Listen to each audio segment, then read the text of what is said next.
is the Bloody Disgusting Podcast Network. The following contains mature subject matter, coarse language, intense situations, and is meant for an adult audience. Listener discretion is advised.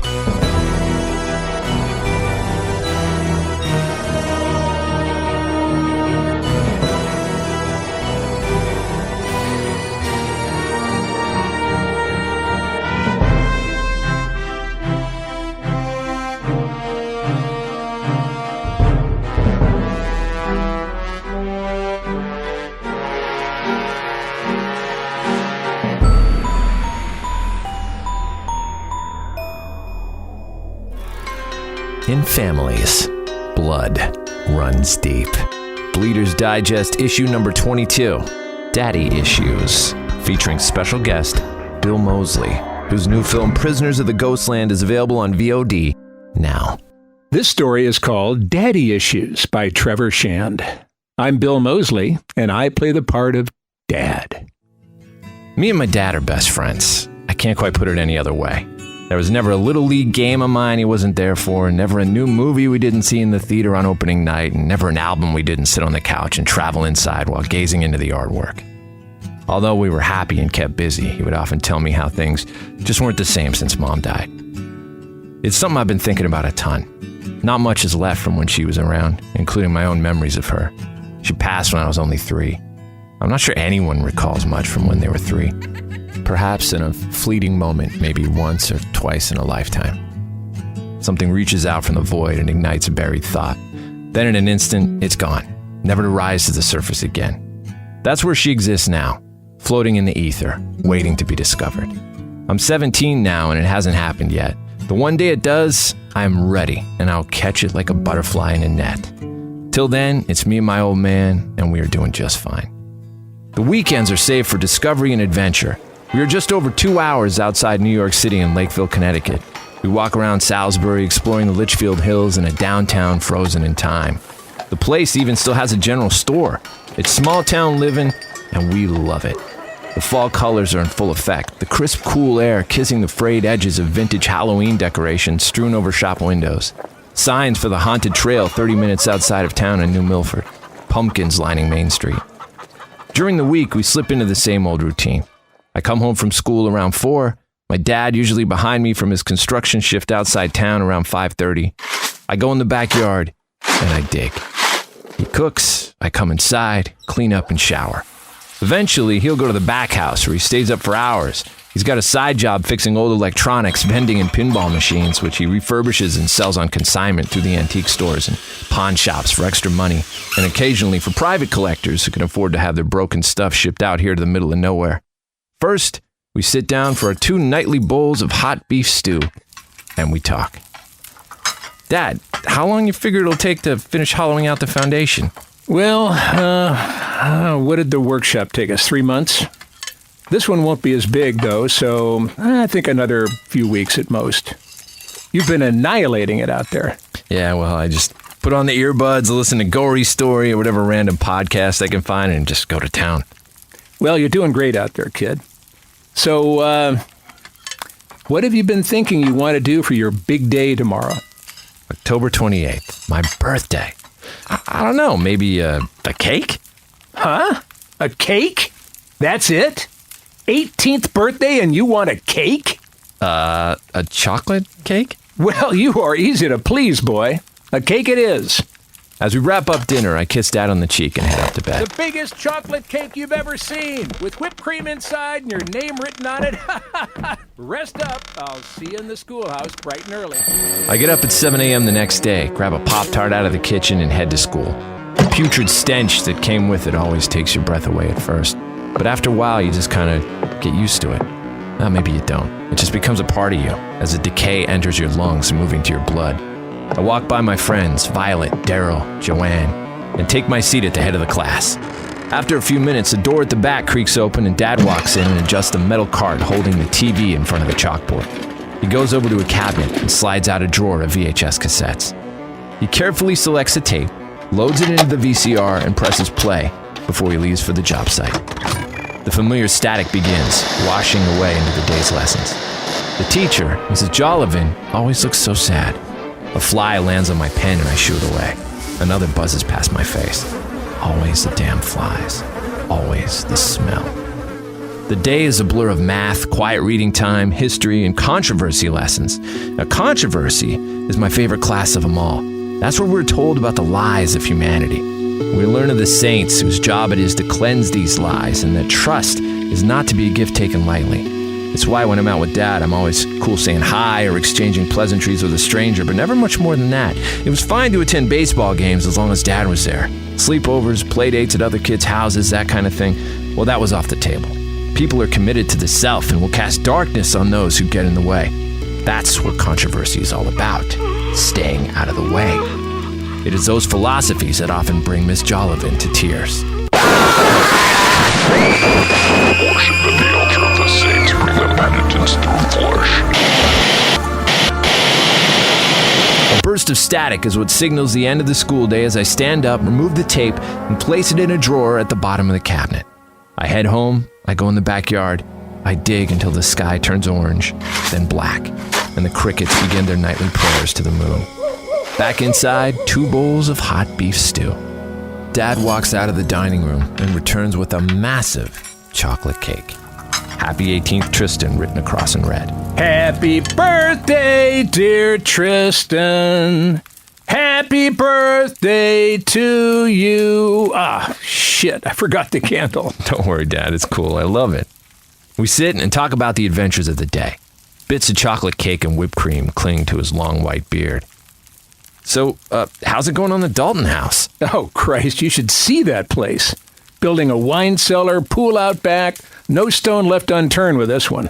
We talk through the night, even longer than usual. I head upstairs to bed and shut the light on my nightstand. Just as I begin to drift to sleep, a creak, and my door opens. Dad walks into the room and sits on the edge of my bed. He speaks slowly and cautiously, like something isn't right. Listen, Tristan, I have to tell you something. I'm not quite sure how to say this, but it's got to be done.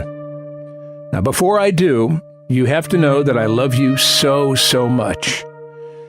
Just, unfortunately, not as much as killing folk. Nice one, Dad. Come on, man, for real, what's up?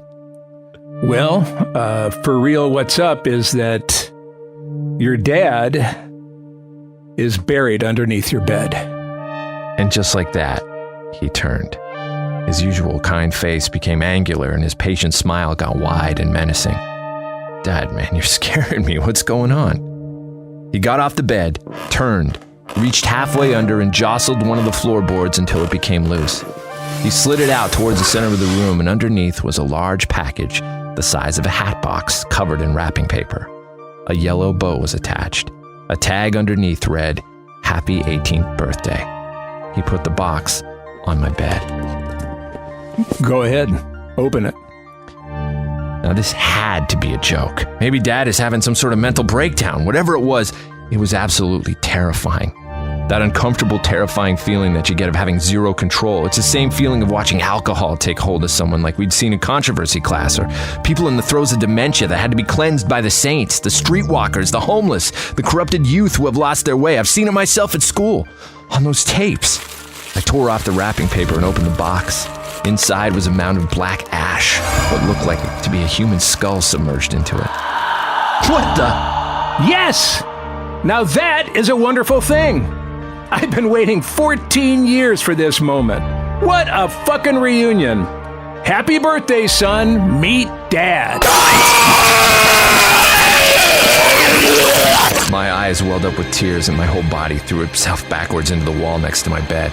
If I could materialize and pass through it, I would. 14 years ago, I broke into your house, slaughtered your parents like the sows they were, and never left. This can't be. Calgary, Alberta, middle of the fucking night. Here comes little old me like a bloodstained Santa Claus. I stabbed your daddy through the top of the goddamn skull while he slept. Let out like a fucking light. Not much left of Mom, though. I started pouncing on her head like a grape stomper the minute she woke up. Didn't leave much choice in terms of preservation, which kind of bums me out. Would have had a nice dramatic effect for your big birthday reveal. I didn't work with your daddy. Fuck, I didn't even know him personally, so don't ask me what his favorite fucking sports team was or how he liked his steak. This business of taking care of things is best done as a ghost, Tristan. See, I never met your daddy before. I just saw him in a market buying some blueberries, bread, the usual things. The saints, though, they told me he was polluted. Tristan, your parents were sent to me. Do you understand how miraculous this all is? Anyhow, I stuffed you in the trunk, drove down to Connecticut, and we started a whole new afterlife. Then the voices stopped. The saints just stopped. This is what fate is, boy. It's what faith is. Over the years, they came back with more and more fervor, guiding me, guiding us to this very moment. Whoa, what happens now? Why do you have my shovel? Let's go digging, Dad. I'm ready to dig now. Am I being cleansed? What happens now? What happens now? I blow out the fucking candle!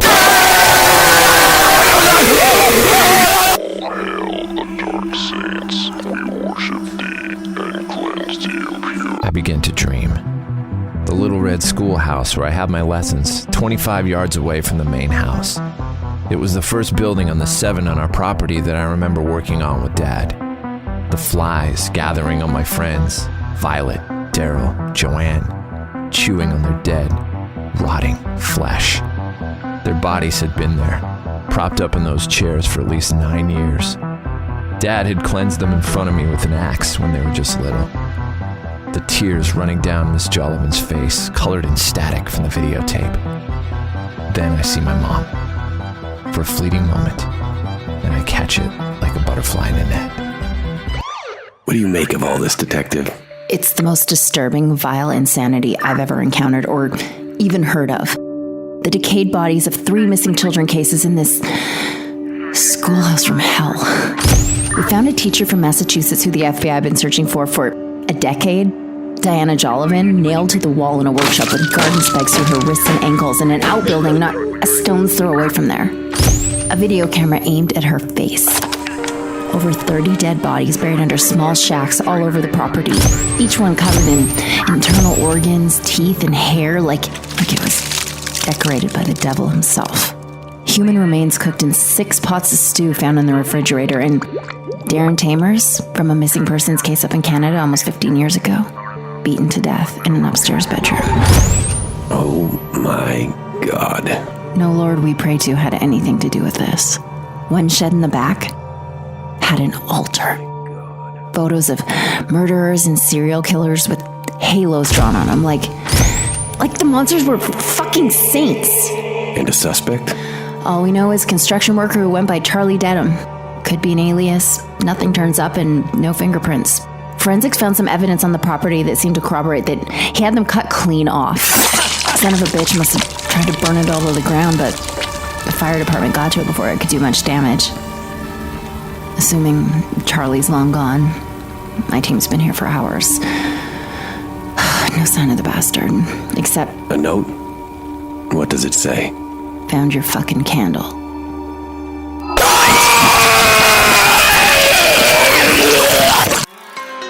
Daddy Issues, written by Trevor Shand. Guest starring Bill Moseley as Dad. Featuring Trevor Shand as Tristan.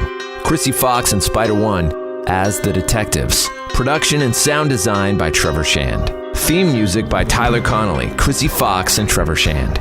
Bleeder's Digest is created and curated by Spider-One, Chrissy Fox, Trevor Shand, and Lauren Shand. Subscribe on your favorite podcast provider to never miss an episode. Bleeder's Digest is a presentation of the Bloody Disgusting Podcast Network. It's the Bleeder's Digest Post Show!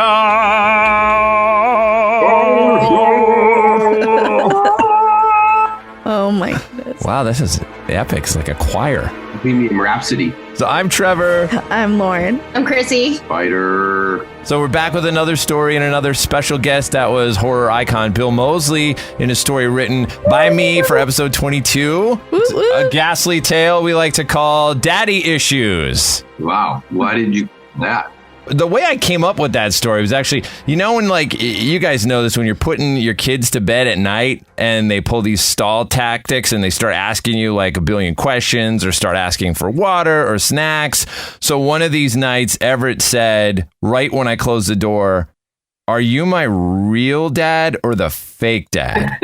Wow. What did you tell him? I think I said, "I'm your fake dad." And he freaked out. And I said, "I'm just kidding. I'm your real dad." But it gave me the story. I was like, this is going to be a cool story idea. I was telling you guys before we started recording the repercussions of this story. So there's a couple parts in the story where I yell very loudly. So I yelled loudly like 3 times, these bursts of yells, when I was recording some extra parts the other day. And I literally blew my voice out. So unfortunately, I use my voice for work. It's starting to come back now, but it is like I got laryngitis from it, basically. So I can only talk for a little bit of time, and then it starts cracking, and my vocal cords are all swollen, which sucks. That's happened to me maybe once or twice, but I wanted to ask you, Spider in particular. I know you just played a bunch of shows after not playing shows for quite a while due to the pandemic and everything, right? You played a couple of shows over the Halloween weekend, and there's a few of your songs that require, I mean, the hook of the songs, like When Worlds Collide and Bombshell, requires you to yell.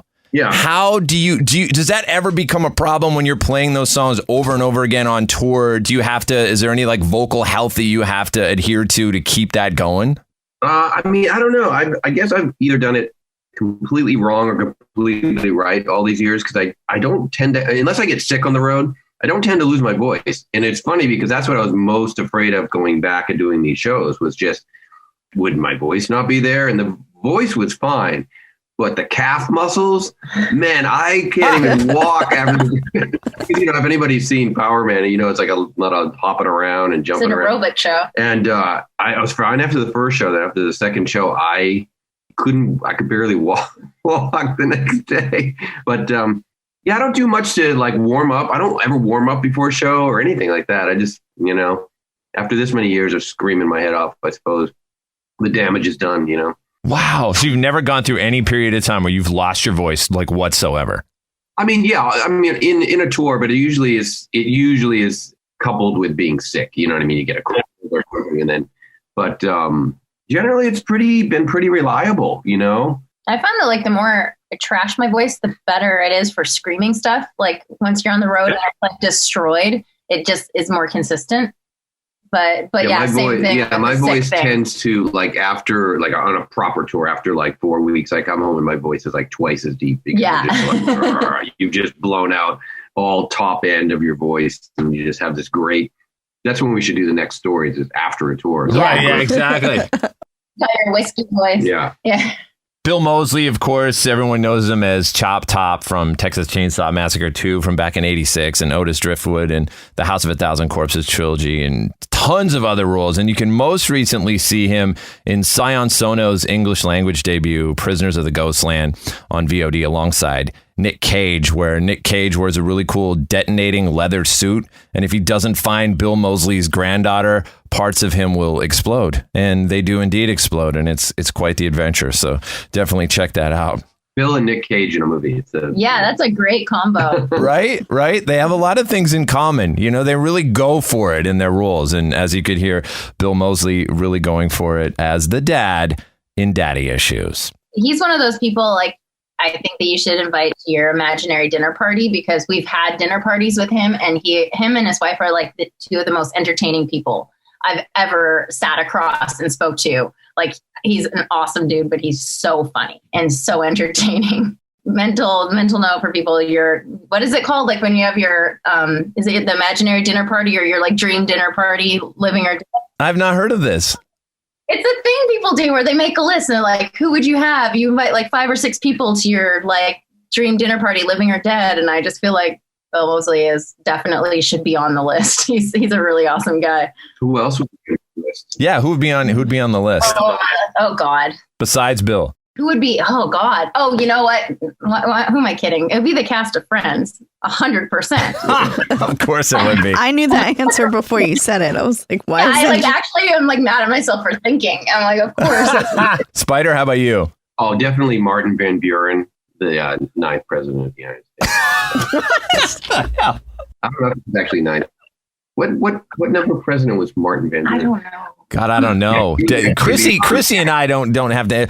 We would have failed our immigration exam, I guess. If, They didn't ask that question. no, they didn't. So we don't know. They didn't ask what number president was Yeah. Martin Van Buren. No. I thought when you said it was like a DJ, like a house DJ. Isn't there some? Well, I mean, yeah, Martin Van Buren and Steve Aoki would probably be. Right? Sounds like a double bill at Coachella. God, you don't have a serious one? Like, come on, who would give us one? Give us one I name. was serious. Oh, okay, well, I don't know. I don't know. Stanley Kubrick's on your shirt. Yeah, but he probably. Yeah, I mean, look, you don't want to meet your hero. What about right? like the Clash or Yeah, something? like the Clash, all of the Clash. Joe Strummer, Stanley Kubrick, and Martin Van Buren. Wow, how about you guys? Mine is Robert Rodriguez. Oh, really? Have you met? Never met him. He's a guy I would love to meet. He's also a guy, though, if I met him and he was a jerk for any reason, I would be absolutely destroyed. So as Spider said, don't meet your heroes. That might be. I don't think he could be a jerk because he's a very, like, I don't know him at all, but I did meet him once at Comic-Con and he was serving his own tacos out of a taco truck. So I have to That's imagine incredible. yeah, pretty humble. I forget what movie they were. Oh, it was from Machete. They were promoting it. That's cool. I think. Was that his movie? Yeah. It yeah. sounds about, yeah. Robert Rodriguez is known for doing these cooking schools on the end of his DVDs as special features. So, yeah, I would absolutely love. He's a huge inspiration to me. I love him. Lauren, how about you? I know Lauren. Tori Amos. Well, I've had dinner with her. You did? Yeah, at a hotel. It was like for a record. Oh, okay. wait, Still, you said- that's cool. Is that your final one? That's your final It answer? is? No, Tori Amos? I mean, I'd probably be Ben Gibbard from Death Cab for Cutie That's a good one. or Guillermo del Toro. Also good. I've seen Ben Gibbard live in concert so many times because of Lauren. I've seen that band more than I've seen any other band. And I've seen that band more than if I had a favorite band. I wouldn't have seen my favorite band as many times if I've seen Ben Gibbard. You know what? I'm going through withdrawals. It's been so long. Do you not Since- get bored of seeing, like, it's a great No. show. No, how could you And get bored? they play cool venues, but do you ever get bored of the same songs over and over and No. live? No? No, why would you? I don't know. Just a question. I mean, they're all like a little different. If you enjoyed Daddy Issues or any of the other stories on Bleeders, leave us a review on Apple Podcasts. It helps the show get found and keeps the episodes coming on these post shows. We might actually read your review like Chrissy is about to do right now. All right. So this one is from Tab 1975. We got 5 stars. The topic is the thing in the road. First off, all the episodes are amazing, from the writing to the sound to the special effects. But God, episode number 18. I call myself, as a longtime horror fan, desensitized, but this was scary. Woo! Thank you. Wow. Yeah, that was a great one. That was really Written good. by Chrissy Fox. Yeah, that was a really fun one to record. It's a lot of screaming and crying, and my baby laughing at me. So yeah. Lauren, what can you tell us about what's in store for episode 23? Ooh, episode 23. That's me. You know what? I've noticed that I like working with kids. So one of my other stories has a kid in it. Well, I guess because we have a bunch of kids. Sure. Might as well And nothing use them. scarier than kids. Yeah. And so this is about a kid. And I feel like if I say anything, it's going to give it away. Okay. So it's about a kid It's about a kid. who makes some discoveries about themselves Yes. that may be horrifying. Yes. All right, we'll leave it at that. That's a good story. Get ready. We look forward to episode 23. That was the Bleeders Digest post show for episode 22. You can follow us on Twitter, Instagram at Bleeders Digest. That's DIEgest and BleedersDigest.com For Spider, Chrissy, Lauren, and myself, stay bloody and Keep digesting. keep digesting. That's it.